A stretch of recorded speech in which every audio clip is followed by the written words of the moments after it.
Investigadoras e investigadores en sus primeros pasos. Mis inicios en la ciencia y hacia dónde voy.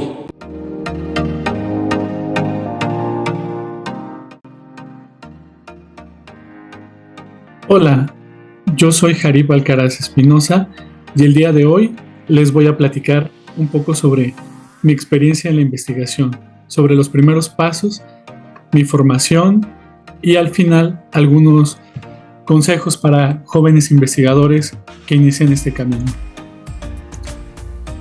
Para iniciar, me gustaría comenzar hablando sobre mi formación académica.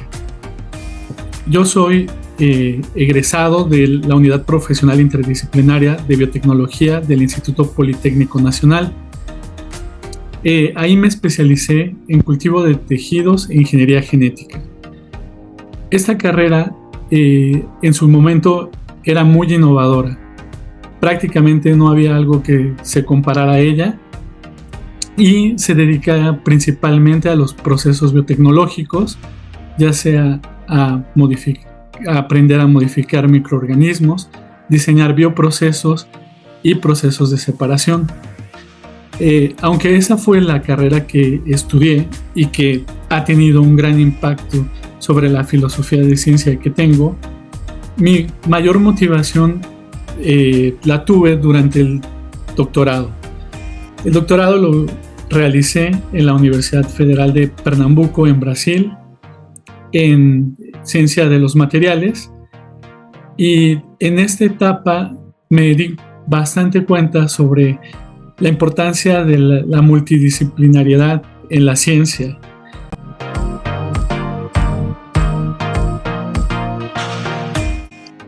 Antes de comenzar, me gustaría platicarles un poco más sobre las líneas de investigación que desarrollo. Inicialmente en el doctorado. Y como les había platicado al inicio, yo estudié ingeniería en biotecnología y de cierto modo parte de la filosofía o de la ciencia que desarrollo tiene su inspiración en los seres vivos, en los componentes de los seres vivos. Y como un ejemplo que se me viene a la mente es el gecko. El gecko, esta especie de lagartija que todos hemos visto, es bastante curioso. Él puede soportar su peso, trepar de forma horizontal, puede incluso estar de cabeza y no se cae. Es fascinante la forma en que lo hace. Y todo se debe a que tiene precisamente en las patas del gecko, están nanoestructuradas, pero esa estructura, vamos a decirlo así, que está jerarquizada a un nivel, si lo podemos decir así, micromolecular y a un nivel nanométrico. Y es precisamente en ese nivel nanométrico donde las fuerzas que usualmente son consideradas como interacciones débiles, como de Van der Waals, tienen un gran efecto y causan una adhesión a las superficies. Y no solamente es la estructura, sino es la combinación de materia con la que está hecha, en este caso proteínas, en este caso la fibrilación, y cómo ésta va a interactuar. Entonces, siempre los organismos vivos y la forma en que se organiza la materia me llamó mucho la atención, y durante la carrera en ingeniería en biotecnología tuve la oportunidad de aprender cómo las moléculas, las macromoléculas o las biomoléculas, tienen esa capacidad para dar no solo estructura, sino función, y son reactivas. De esta forma, como un modelo base, tenemos a las biomoléculas. Y bueno, muchos conocen, por ejemplo, los carbohidratos. Y los carbohidratos producen, por ejemplo, la mayor parte de las ropas que tenemos. Los azúcares que consumimos. Nosotros mismos estamos hechos de proteínas de lípidos y la información que da origen a un ser vivo se encuentra en los ácidos nucleicos. Estos ácidos nucleicos guardan toda la información para desarrollar tejidos, para desarrollar órganos, para llevar a cabo todos los procesos metabólicos de una manera muy ordenada y de una forma bastante impresionante. A mí, principalmente, lo que me llamó la atención fueron las proteínas y los ácidos nucleicos. ¿Por qué? Porque al igual que las patas del gecko, estas también tienen varios niveles de estructura o de jerarquía. Comienzan, por ejemplo, en el caso de las proteínas, con los aminoácidos, la secuencia que estos tienen y la forma en que se van a ensamblar depende mucho de la combinación de aminoácidos. Y vemos que estas tienen estructuras secundarias, terciarias, cuaternarias. Y todas ellas están sí por enlaces covalentes o por otras que son supramoleculares. Entonces, esa parte de las proteínas o de los ácidos nucleicos, que además de manera análoga a las proteínas también son como bases nitrogenadas, se van empaquetando, van combinando, nos da una serie de características y propiedades muy especiales. Por ello, buscando una analogía en los materiales, encontramos a los polímeros. De una forma, vamos a llamarlo así, muy burda, pero los plásticos o estas macromoléculas han revolucionado todo el siglo XX. No entenderíamos la vida actual si no es por el uso de los plásticos. Y lo hermoso de los polímeros es que ellos tienen una unidad fundamental, los monómeros. Y esos monómeros tienen una parte que va a conformar la columna vertebral y la otra parte que puede ser un grupo, en este caso puede ser un grupo colgante, que puede ser con características de ácido, con características aromáticas, o podemos tener con propiedades, vamos a decirlo así, tipo una sal, o puede ser un complejo, un ferroceno, o alguna otra especie iónica. Y además de esto, lo más maravilloso de los polímeros es que se pueden conformar de homopolímeros o pueden cambiar por contener más de un monómero. Y esto es cuando realmente se pone interesante. Y de forma similar al ejemplo anterior que les daba de las biomoléculas, se puede secuenciar y podemos determinar las propiedades, la estereorregularidad. Podemos, ya con técnicas más recientes, tener un control del peso molecular, como es con la técnica RAF. Y vamos a decirlo así, tenemos como las propiedades de plásticas o propiedades similares a un tejido, le podemos dar reactividad y hacer un sistema inteligente. Esta analogía es bastante interesante porque en los organismos vivos todos los componentes tienen más de una función, ya sea no solo estructural, sino tienen el reconocimiento de moléculas. Entonces, con los polímeros es un punto de partida para el diseño de sistemas inteligentes. Y la otra parte interesante es que el procesamiento de polímeros nos puede ayudar a modificar o a voluntad cambiar las propiedades de los polímeros. Por ejemplo, en el caso del polietileno, dependiendo por el proceso de tratamiento que se le dé, este puede ser bastante dúctil, puede ser bastante poroso como una esponja, o jugando con la microestructura, arreglar ciertas interacciones intracadena nos permite formar cristales a través de tratamientos de temperatura, y esto se ve bastante reflejado en las propiedades mecánicas. Así vemos que hay en esponjas, hay tubos y hay fibras. Por otro lado, otros polímeros que tienen un carácter anfifílico o que tienen una parte que es polar y otra polar, se pueden autoensamblar y formar estructuras desde dimensiones nanométricas, pueden formar coloides y pueden formar también filmes nanoestructurados que tienen bastantes aplicaciones en el área óptica o como precursores para carbono.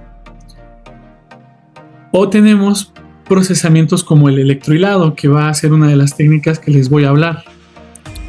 Pero todo ello se puede apoyar a través de puentes de hidrógenos, atracciones electrostáticas, complejos de metales con ligando, interacciones hidrofóbicas y fuerzas de Van der Waals.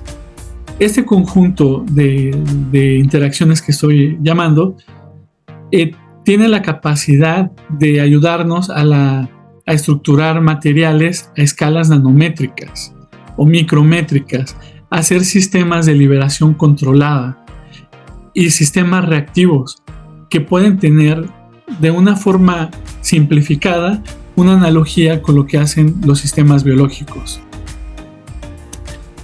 Durante mi doctorado, que realicé en la Universidad Federal de Pernambuco, yo me especialicé en el diseño de materiales de jerarquía. El problema que abordé en esta etapa fue sobre la absorción de metales, que como todos sabemos, el agua principalmente de pozos o agua que esté en contacto con ciertas aguas residuales o con yacimientos metálicos presenta bastante contaminación, y la acumulación de los famosos metales pesados lleva a varios problemas en la salud. Si bien la tecnología que se ha estado utilizando junto con procesos físicos son procesos de absorción, y en esta área la tecnología que reina son los carbones activados. De una forma simple podemos decir que un carbón activado pues es fácil de adquirir porque generalmente su precursor o los precursores que se utilizan son desperdicios de algunas industrias.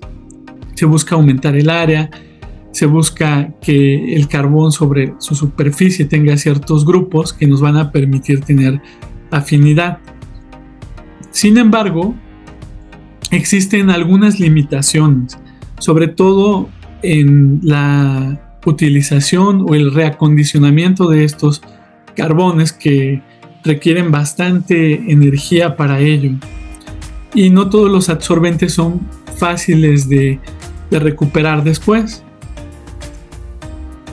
Entonces, buscando esto, conociendo también que hay materiales nanoestructurados, en este caso polímeros, que poseen una alta área superficial y que han reportado con una gran capacidad de absorción, el interés es pues de tener esas características de los materiales, pero ahora no enfrentar esos problemas que las nanoestructuras tienen, que es aglomerarse, lo que después vemos en una reducida eficiencia, o por el otro lado, que son difíciles de recuperar.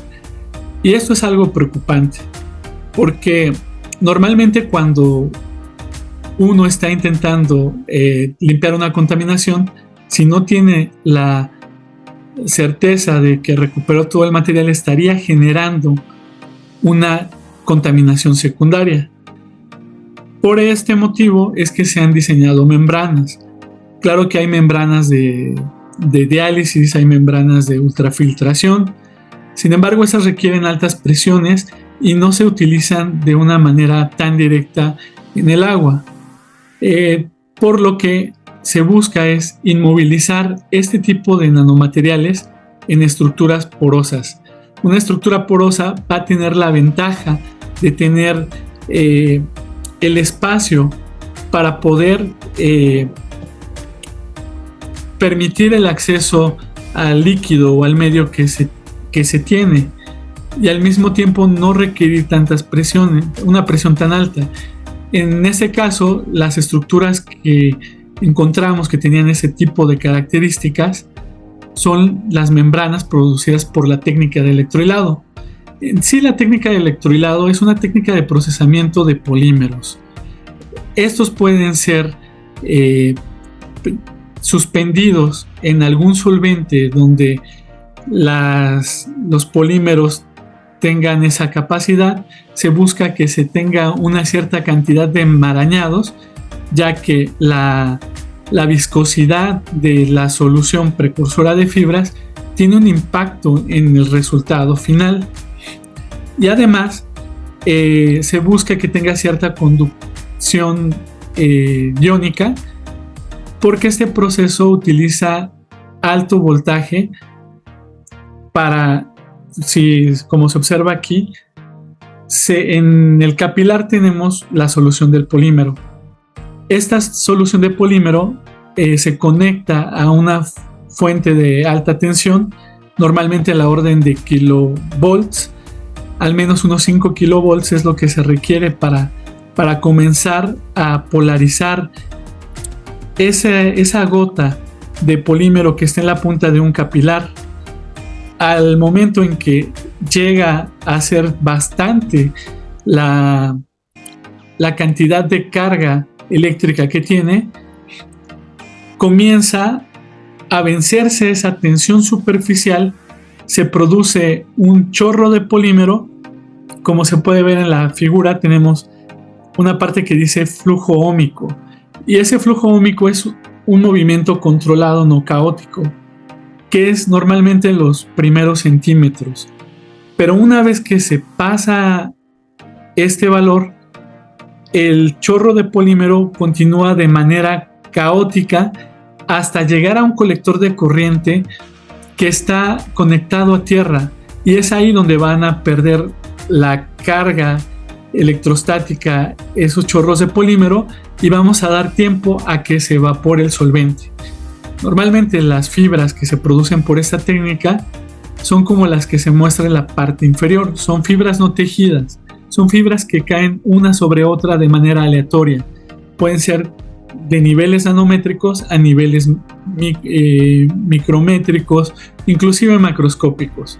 Influyen diferentes parámetros, pero esta técnica permite el sintetizar diferentes morfologías y tener fibras de un área superficial considerable.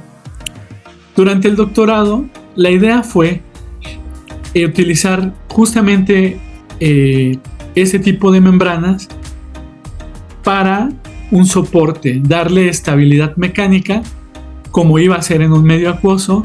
Se quería también que no fuera soluble en agua, evitando así que tuviéramos contaminación, que tuviéramos cierta flexibilidad. Y el polímero que se seleccionó fue el poliestireno. El poliestireno es un material que es bastante abundante. Normalmente lo conocemos como unicel y hay de diferentes tamaños. La estructura es aromática, existe con cierta estereorregularidad, pero en este caso era el comercial el que se utilizó, y la idea era formar un soporte para el material de manera a maximizar su área. Y la otra, no tendría mucho caso hacer un material que fuera, en este caso, de un polímero conductor, cuando digamos que la parte que le fuera a dar estructura al material sería material inactivo, y lo que encarecería el material final. En este caso, el polímero que se seleccionó fue la polianilina, que es un polímero conductor derivado de la anilina, y tiene conductividad electrónica, tiene afinidad por especies aniónicas. Sin embargo, como también tiene un sistema de dopaje de protonación, se suponía que ese también podía tener interacción con metales catiónicos o iones catiónicos. Y la otra es que la síntesis en realidad se lleva en condiciones muy amigables, no se requiere una gran infraestructura y tiene actividad redox y electrocrómica. Entonces, una vez seleccionados estos materiales, se diseñó un proceso. Este proceso consistió en primero sintetizar el soporte que eran las fibras de poliestireno por las técnicas de electrohilado, donde se encontraron unas condiciones bastante suaves, 15 kilovolts, una distancia de la punta del capilar al colector de 20 centímetros, y el poliestireno se suspendía en dimetilformamida. Después se estudiaron las propiedades físico-químicas, que esto es la energía de superficie, qué tan hidrófoba o hidrofílica era la membrana. Se evaluó las propiedades mecánicas de las fibras como sintetizadas y se fueron seleccionando ciertos tratamientos físicos, como el caso de plasma, para inducir la oxidación de las fibras de poliestireno en la superficie, solo superficial, de manera a conservar la estructura de las fibras, la parte mecánica que era lo que nos importaba. Y se estudió el método de inmovilización. Una vez teniendo este diseño de material, se probó con diferentes soluciones acuosas que contenían el elemento a separar. Y en esta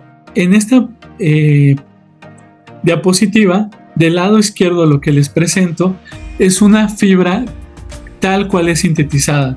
Si se fijan, las fibras son de la orden de micrómetros, aproximadamente unos 3 micrómetros en promedio. Si observan, no se ven uniones entre las fibras, se ven bastante separadas y cilíndricas. Esto es lo que hacía que las fibras tuvieran una forma de algodón, por no tener esa interconexión o esa, vamos a decirlo así, unión, debido a las características del proceso.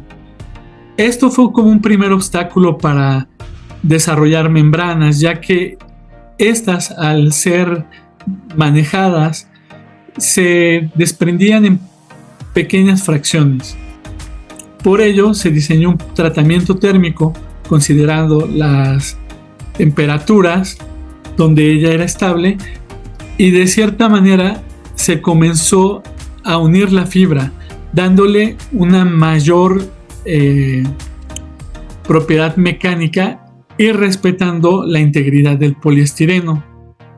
Las características superficiales sí variaron, porque como observan en la micrografía del lado derecho, la superficie de este acercamiento se ve bastante lisa.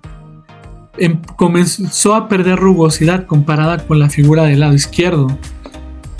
Esto, cuando se mide el ángulo de contacto, que vemos que las fibras antes del tratamiento térmico son bastante hidrofóbicas, con un ángulo de contacto de 130 grados, significaba que si nosotros queríamos realizar una polimerización acuosa, íbamos a tener una deposición muy pobre, o incluso que cuando nosotros colocáramos estos materiales para algún tipo de remediación, sea ambiental o algún otro proceso de separación en medio acuoso, se iba a ver impedido el contacto entre la solución problema o nuestro medio a remediar y las membranas. En la fotografía del lado inferior derecho se muestra un fragmento de estas fibras y se puede observar que en realidad son bastante hidrofóbicas. Esto es ya esperado producto de la gran aromaticidad que tiene el poliestireno, la poca polaridad que tiene. Por tal motivo, el siguiente paso fue hacer un tratamiento de plasma de aire. por al menos 3 minutos. Y en las micrografías no se alcanza a ver mucho en el inciso A, pero sí en el acercamiento, en el inciso B, se puede observar que la fibra vuelve a tener rugosidad, posiblemente producto del plasma de aire y de la oxidación del poliestireno. Este tratamiento, debido a las especies presentes en el aire, muy probablemente generó ciertos grupos carboxílicos, ciertos grupos hidróxido, algunos otros grupos tal vez con nitrógeno, y lo que hizo fue que se volviera bastante hidrofílica la fibra. En la fotografía de abajo se muestra la membrana con el tratamiento de plasma. Se puede observar que preserva la morfología, al menos a nivel macroscópico, y del lado derecho se tienen 2 fibras tratadas en una polimerización in situ acuosa de polianilina. En la fotografía de en medio se alcanza a ver un color verde muy claro. Ese color verde muy claro es de una fibra de poliestireno sin el tratamiento, que tiene esa característica de superficie bastante hidrofóbica y por ello no se logra impregnar de manera, vamos a decirlo así, bastante homogénea. Se ven un punto muy concentrado y el otro diluido, quizás por las orillas de la fibra de la membrana se alcanza a ver más verde. Aquí la otra solución habría sido utilizar soluciones concentradas del monómero. Sin embargo, el poliestireno se solubiliza en ese monómero y es muy difícil llevar a cabo ese proceso. Ahora, con un proceso de plasma, como es la tercera fotografía del lado inferior derecho, se observa que el recubrimiento de la fibra fue homogéneo y se ve bastante verde, que ese color verde es característico de la polianilina que se encuentra en su estado conductor o sal de esmeraldina. Y observándola a través del microscopio electrónico de barrido, en la micrografía tanto A como B, lo que podemos observar es que las fibras se encuentran decoradas por pequeñas nanoestructuras de polianilina. Esta síntesis se logró considerando las concentraciones y el tipo y la temperatura de polimerización, una muy baja temperatura y conducciones diluidas.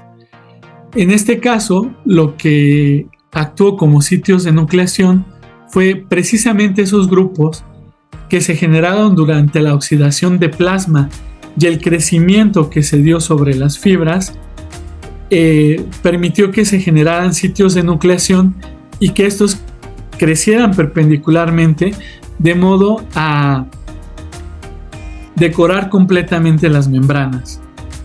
Se caracterizó también electrónicamente estas membranas y también presentaron una conducción electrónica bastante considerable, no la mejor porque, como pueden ver, el orden de la corriente está en microohms. Una vez que se tuvo este material, que se probó y se caracterizó, se llevó a cabo un experimento de absorción. Para ello se seleccionaron 5 metales que son considerados pesados: plomo, cobre, mercurio y cadmio y cromo. En este caso, lo que el material arrojó es que tuvo una mayor capacidad para remover plomo, seguido del cobre. Pero lo más interesante de esto es que estas fibras, además de ser absorbentes bastante competitivos, presentaron cambios en el color. Y esto tiene que ver con las propiedades electrocrómicas que tiene la polianilina. Es decir, se puede oxidar y reducir, va cambiando el nivel de conjugación o de dopaje que tiene la cadena, y este está asociado a especies que se pueden observar a través del ultravioleta visible. En este caso, lo que se logró hacer fue medir el espectro de absorción de las membranas en contacto con los metales y se fue haciendo una relación entre los anillos quinoides y bencenoides.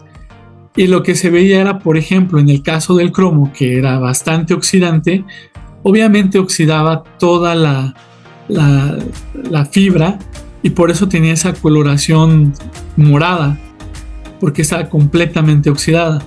En cuanto a los otros materiales, presentaban ligeras variaciones o tonos de verde, inclusive se llegaban a ver un poco metalizadas, y esto se debía a la forma en que complejaban los metales con los anillos bencenoides de la polianilina.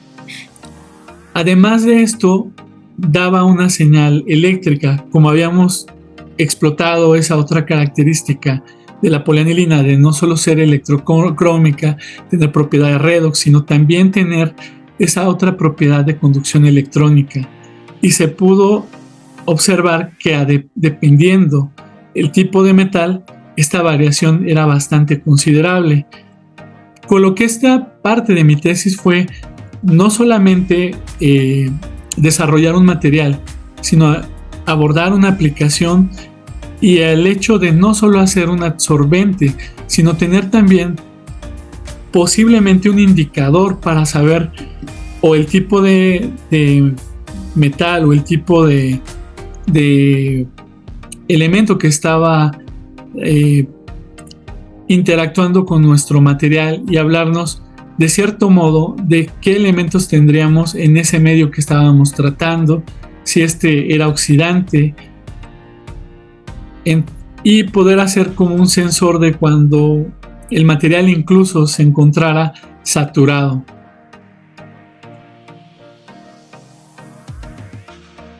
Como parte de este trabajo, de esta investigación de doctorado, se abrió una nueva línea de investigación, y este tipo de fibras además se utilizaron para aplicaciones como liberación de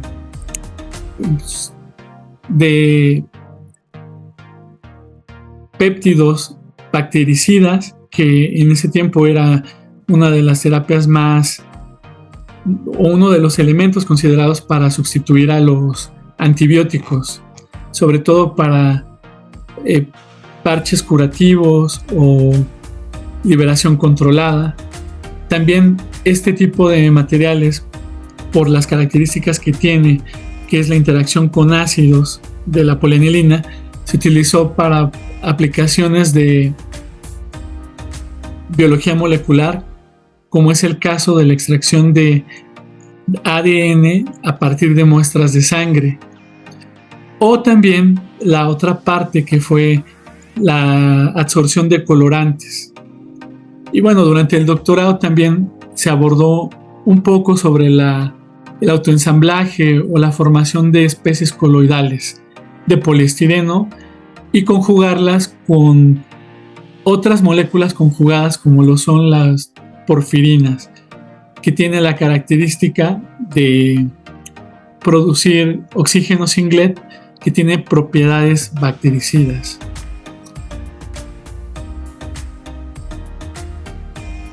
Y bueno, las líneas de investigación que actualmente estoy trabajando, continúo trabajando en el área de polímeros conductores nanoestructurados. En esta área estoy buscando nuevas rutas de síntesis que nos permitan tener materiales nanoestructurados con una alta conductividad electrónica y que puedan ser selectivos dependiendo aniones o cationes.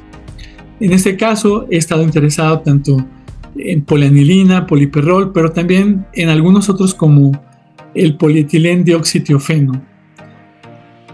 Y las aplicaciones que he procurado son en supercapacitores, y estos hechos o confeccionados los electrodos con otras moléculas que sirven de dopantes para los polímeros conductores y tienen actividad redox, además de conjugar estos materiales con materiales de carbono como nanotubos o como grafeno. Como tercera línea, he estudiado sobre todo en los últimos meses los aglutinantes multifuncionales para baterías de litio y nuevas químicas, como es el caso del litio-azufre. Otros son materiales orgánicos para baterías alcalinas, electrónicos flexibles y materiales de carbono para almacenamiento de energía. Entonces, estas son las líneas que, una vez concluido mi doctorado, comencé a trabajar. Y bueno, en mi estancia postdoctoral en la Univasf en Brasil, lo que desarrollé fue también continuar con esa idea de usar membranas. Sin embargo, lo que se cambió en este trabajo es parte de esa visión, utilizar lo que la naturaleza nos ofrece. Y se han observado, por ejemplo, las membranas que tiene los huevos. Estas membranas son bastante parecidas a las membranas que se producen por electrohilado, solamente que estas son de un tamaño micrométrico. Ellas están principalmente compuestas por colágeno, tienen también algunas otras proteínas, y lo que recordamos de las proteínas y de los aminoácidos es que estos tienen muchos grupos funcionales y tienen carga.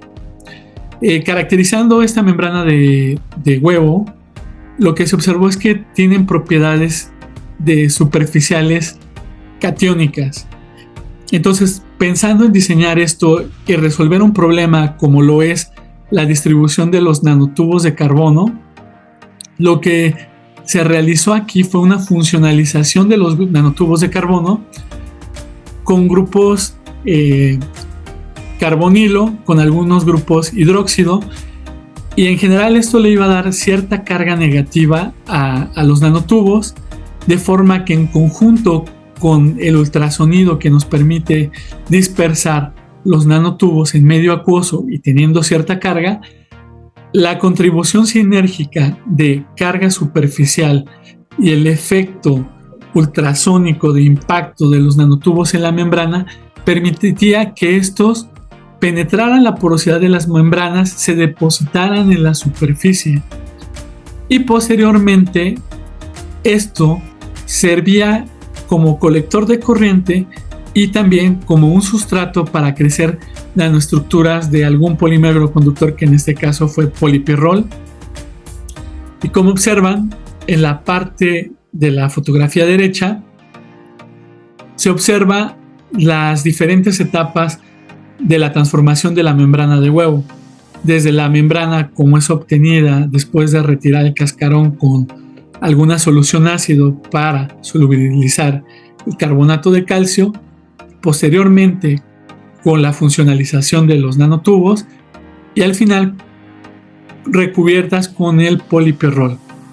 Entonces, este tipo de materiales permitió tener materiales mucho más conductores que aquella membrana que se usó para remediación, tener mayor flexibilidad, ser más robusta y permitir hacer una especie de tejido conductor, como se muestra que puede ser utilizada como cables para encender un LED con una batería de reloj. Ya en el segundo trabajo, lo que se abordó fue trabajar con tejidos de algodón, con celulosa. Y en este caso, la idea fue similar, aprovechar las características que tiene la celulosa para decorarla. Solo que en este caso, la polimerización no ocurrió en un medio acuoso, sino fue de manera superficial, interfacial. Es decir, se utilizaba una fase acuosa y una fase orgánica. En este caso era el clorobenceno y a muy bajas temperaturas. El hecho de utilizar esas condiciones permitía que la polimerización fuera más lenta, más ordenada, que tuviéramos una mayor conjugación de la cadena y por ende una mayor conductividad electrónica y cristalinidad del polímero, que es lo que se busca normalmente en este tipo de polímeros conjugados. Y teniendo una conducción electrónica tan alta como alrededor de 10.1 Siemens por centímetro a la -1, permite pensar en diferentes aplicaciones, como hacer un dispositivo tipo Joule. ¿Esto en qué consiste? Se hace pasar una corriente y a medida que se va cambiando, se va generando calor. Y este proceso es bastante reversible para ese tipo de materiales. La idea es que esto puede ser integrado a ciertas prendas de ropa para climas que son bastante inclementes y que no se quieren colocar 2, 3, 4, 5 prendas de ropa para estar aislado. La otra es el efecto bactericida que tienen estos materiales y que es bastante efectivo tanto para bacterias gram positivas como para gram negativas. Y esto es porque este material, como iba a estar en contacto con la piel, iba a tener sudoración, se busca que tenga esa propiedad bactericida. La otra, propiedades de almacenamiento. En esta se diseñó un supercapacitor, que es como si fuera un capacitor de los que hemos conocido de placas, solo que en vez de almacenar microfaradios, esto sí llega a faradios. Se tuvo una relativa buena capacidad. Y también lo otro que se probó es si estos materiales o estos hilos que se modificaron iban perdiendo la conducción a partir de las flexiones que, digamos, en un tejido o en una ropa ya integrada normalmente están expuestas a ciertos esfuerzos mecánicos, y estos esfuerzos mecánicos a veces tienden a delaminar los materiales que se han acoplado a las fibras de algodón. Y para el caso de este material no tuvo variación alguna y tampoco una vez que se lavó. Estos tejidos se lavaron varias veces y no presentaron cambios en su conductividad. Y bueno, a mi regreso a México, después de mi estancia en Brasil, aquí comencé un postdoctorado en la Universidad Autónoma Metropolitana en el campus Iztapalapa, en el departamento de química.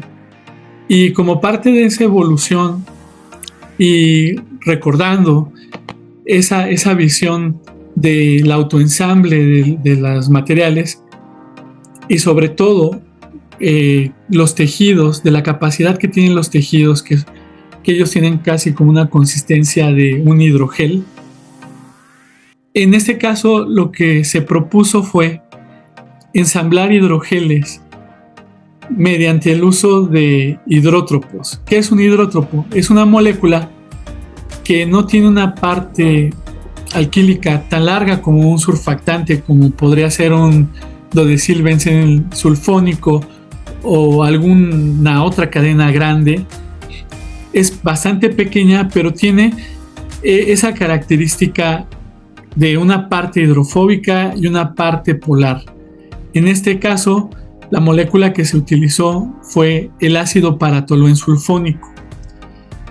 Esta molécula, al tener cierta concentración y en presencia de moléculas que son poco solubles, tiende a agregarse y formar una especie de cristales líquidos. Estos cristales líquidos, como están ordenados de cierta manera, permiten el autoensamble y el crecimiento de las cadenas de algún polímero conductor. En este caso, el que les muestro aquí es el polipirrol, y el polipirrol es un material bastante importante para el almacenamiento es el de los polímeros conductores el que tiene mayor potencia, densidad de potencia, y eso es lo que se busca en un supercapacitor. Entonces, una vez probadas las condiciones, se hizo toda una optimización de cuál era la concentración que tenía la mayor capacidad. Se ensamblaron celdas simétricas y este material, debido a su alta conducción, alta porosidad, en la imagen del lado izquierdo les presento el voltamperograma, el perfil de carga y descarga y la densidad de corriente y la capacidad. Lo que vemos es que son voltamperogramas bastante cuadrados, que es lo que se busca cuando uno está diseñando dispositivos de estas características. Y los perfiles son triangulares, no presentan esa huella de la pseudocapacitancia. Y en la densidad de corriente, estos materiales no experimentan una reducción en su capacidad. Se muestran bastante bien para hacer dispositivos. Este trabajo, además, fue bastante competitivo comparado contra muchos de los capacitores del estado del arte. En la figura B tenemos 3 dispositivos ensamblados en serie que están alimentando a un LED. Y más adelante, lo que se ha estado trabajando han sido aglutinantes poliméricos para baterías de litio-azufre. Este ha sido uno de los temas más desafiantes porque las baterías de litio-azufre son baterías que tienen reacciones de transformación química que no son como los materiales de intercalación, sino estas sufren reacción. Entonces, en ellas, cuando se descargan, se va presentando una transformación de fase, una expansión volumétrica, y esto es bastante problemático para tener baterías que tengan capacidad y retención, que es lo que siempre se busca en las baterías de ion litio o en las baterías secundarias. Por lo que los polímeros convencionales que se utilizan en las de intercalación o las que son de óxidos de cobalto, Solifepo, que son de las más comerciales, ya no son suficientes para esta química. Este tipo de baterías, las de litio-azufre, tiene una capacidad de 1650 mAh, que si recordamos la capacidad que tienen las baterías de LiFePO, que son como alrededor de 160 mAh, realmente pueden ser una tecnología disruptora y que además el azufre es bastante abundante. Por ello, en esta línea de investigación, lo que se ha tratado es tanto de diseñar, modificar nuevos polímeros que nos permitan mitigar estos fenómenos degradativos en las baterías de litio-azufre. Por tanto, se buscan polímeros que tengan propiedades mecánicas para que se aporten la expansión volumétrica, los cátodos se preserven y no se delamine el material del colector de corriente. Al mismo tiempo, se busca tener conducción iónica para que las celdas sean más eficientes, tengamos menos pérdidas y sean más rápidas. Por otro lado, la afinidad por los polisulfuros que se van generando y que son solubles en los electrolitos y tienen como consecuencia la pasivación del ánodo de litio, y eso lo que lleva es a una pérdida de carga, pérdida de conducción. Y para esto, con los que se ha trabajado en colaboración con varios integrantes del grupo de investigación donde me encuentro, han sido tanto biopolímeros como el caso del quitosan, donde se ha trabajado la modificación del quitosan, que es un polisacárido que tiene muchos grupos aminos e hidroxi, que al mismo tiempo que nos dan afinidad por las especies de polisulfuros, también nos restan en propiedades mecánicas. Aquí lo que se buscó fue utilizar plastificantes para mejorar las propiedades mecánicas de absorción, reducir la cristalinidad de este polímero y tener una batería de litio-azufre con bastante reversibilidad y con afinidad por polisulfuro. En otro caso, se han diseñado en colaboración con el SICA polímeros en bloque y aleatorios que están diseñados para cubrir esas necesidades que les mencioné anteriormente.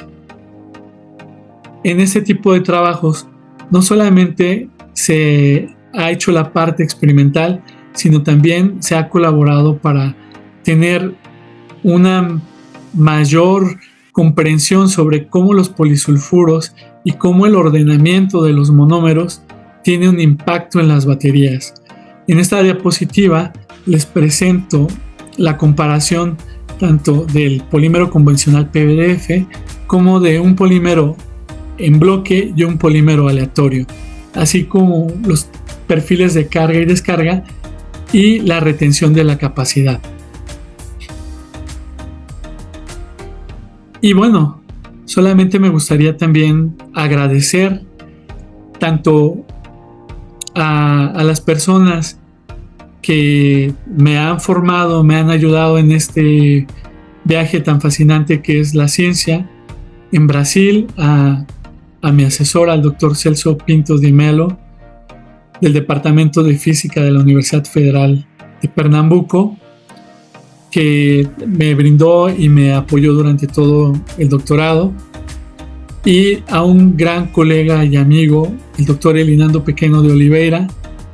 El profesor Elinando es una persona excepcional, de las más grandes con que he trabajado.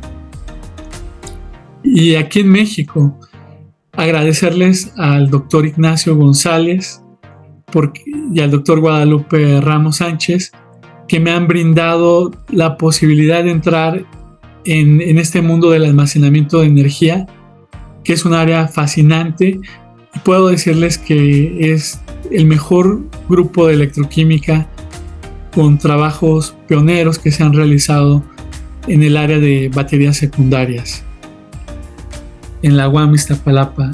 Y desde luego a las agencias, tanto en Brasil, el CNPq como CAPES, que me han apoyado tanto con becas para mis estudios de doctorado como de postdoctorado, y al CONACYT por la oportunidad para regresar a México para formar parte de esta sociedad de científicos que hay en México trabajando. Es mi agradecimiento al CONACYT.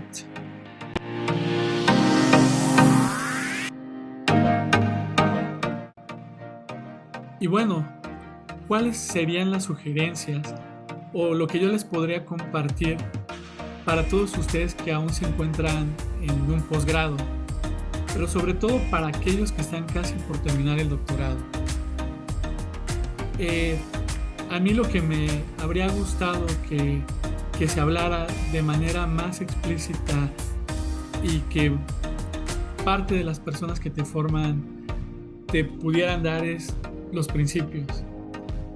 En la ciencia es una actividad humana y constantemente uno tiene que tomar decisiones éticas, tanto para los trabajos que uno investiga. La ciencia siempre tiene que tener como objetivo el beneficio y lo mejor para la humanidad. Y al mismo tiempo, nosotros tenemos que tener una ética de trabajo basada en nuestros valores personales, con honestidad, con transparencia, con servicio, con determinación y trabajo duro. Y recordar que la ciencia es de humanos y tiene que ser humanizada. Siempre vamos a tener conflictos con colegas, diferencias, pero también tenemos que recordar, sobre todo a los que ya están consolidados, que también tuvieron una etapa de estudiantes, que también tuvieron presiones, y ser un poco más consciente de ello, a ser más humano, porque el estrés que se vive durante el doctorado es algo bastante serio, y he visto a varios de mis colegas que han tenido a veces algunos casos de salud mental, de ansiedad por los resultados, más cuando te encuentras en otro país. Entonces, pienso que la ciencia tiene que ser más humanizada y tener siempre en consideración nuestros valores, saber hablar y definir cuando uno va a comenzar un proyecto, establecer las reglas del juego para que se tenga una mayor armonía y disposición. Y en caso de que a uno lo quieran adicionar a un trabajo en el cual no colaboró, tener la suficiente ética para evitar ser parte de ese sistema que adolece la ciencia en todas las partes del mundo. Yo sé que uno siempre va a necesitar los artículos, siempre es necesario para las evaluaciones, para todo, pero hay que tener ética. Y ética también al formar a los recursos humanos, a los compañeros y colegas que uno trabaja. Recordar que uno también fue aprendiz, también tuvo que ir escalando y que no nació sabiendo todo. Ese es en cuanto a principios. Lo segundo que a mí sí me gustaría abordar es sobre todo que vayan pensando al menos 1 año y medio antes de terminar el doctorado, si quieren continuar en la ciencia, qué líneas de investigación les gustaría abordar ya como investigadores independientes. En este caso, lo que yo les sugiero es que no se lleven las líneas de investigación de los grupos donde estuvieron. Sé que esa es la parte más simple y más inmediata, pero ocurren dos cosas. Esas ideas fueron de otro grupo, de otra persona. Si bien a veces los estudiantes tienen la posibilidad de iniciar líneas de investigación, otras veces no. Entonces, el trabajo es pensar qué línea de investigación voy a desarrollar como investigador, a dónde quiero llegar, qué es lo que me apasiona. Yo lo que les diría es, elijan una línea de investigación que sea difícil, algo inalcanzable, una segunda intermedia y una que sea fácil, que no se desvíen mucho del lugar donde están, de lo que ustedes aprendieron en el doctorado, que también es para explotarlo.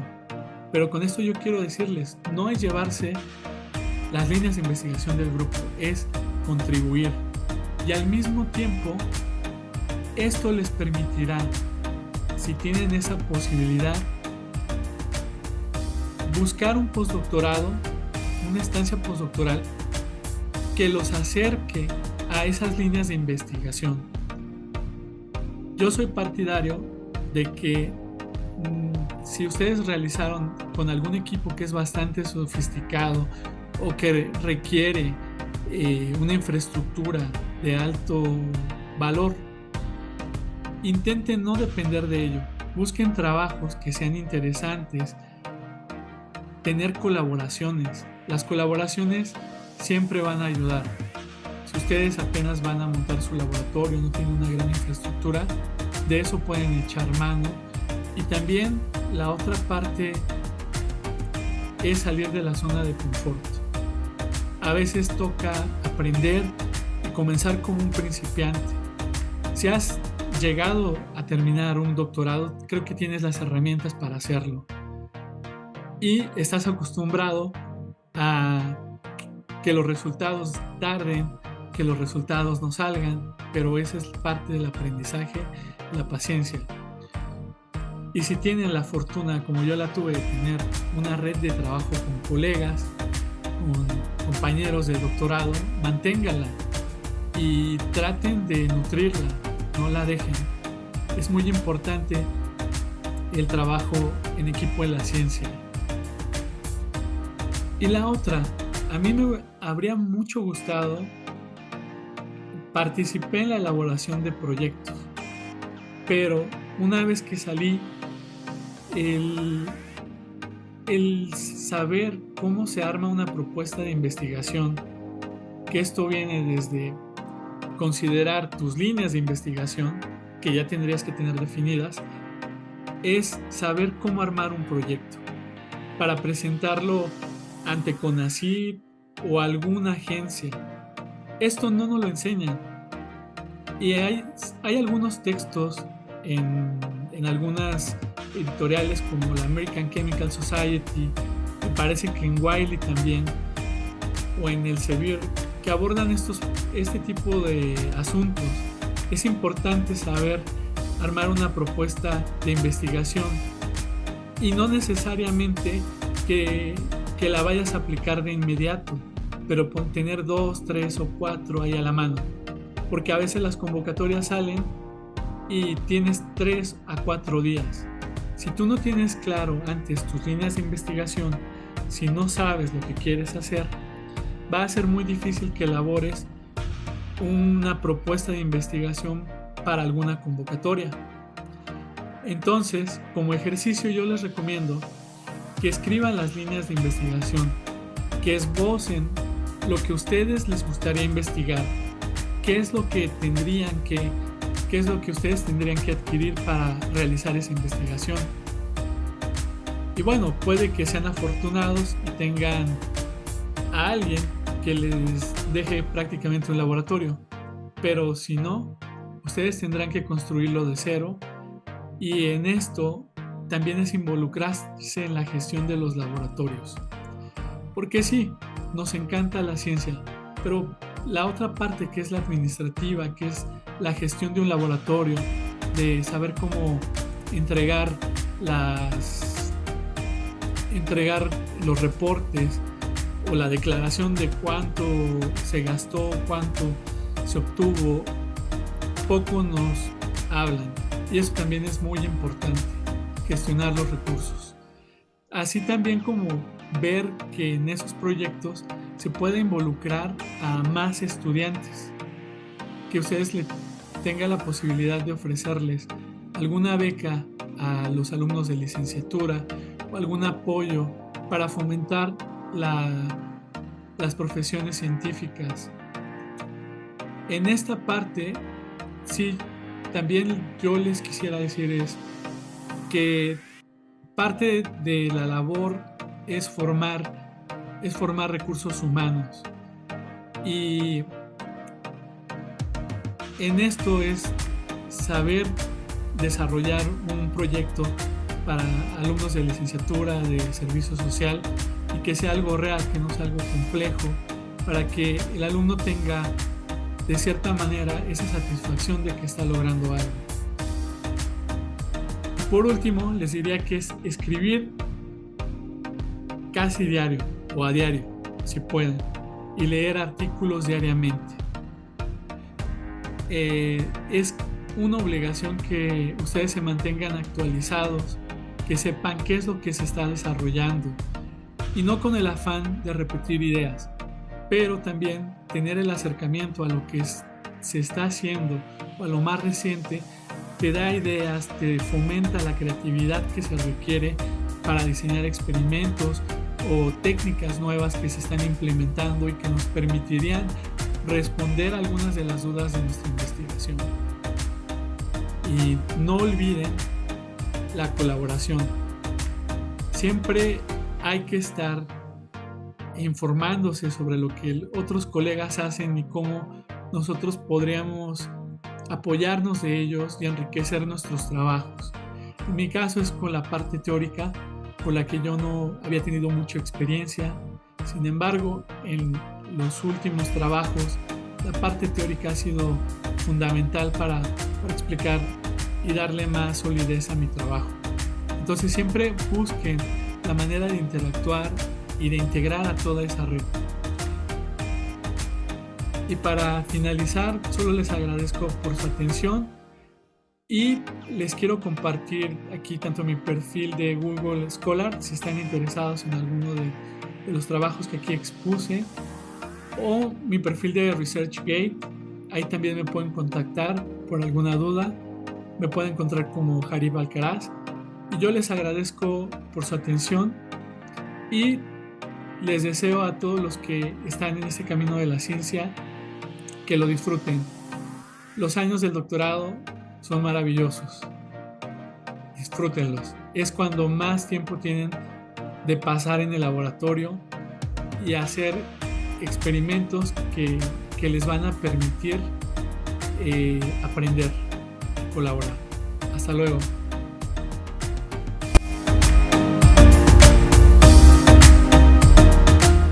Días con Ciencia. Hagamos de la ciencia un hábito.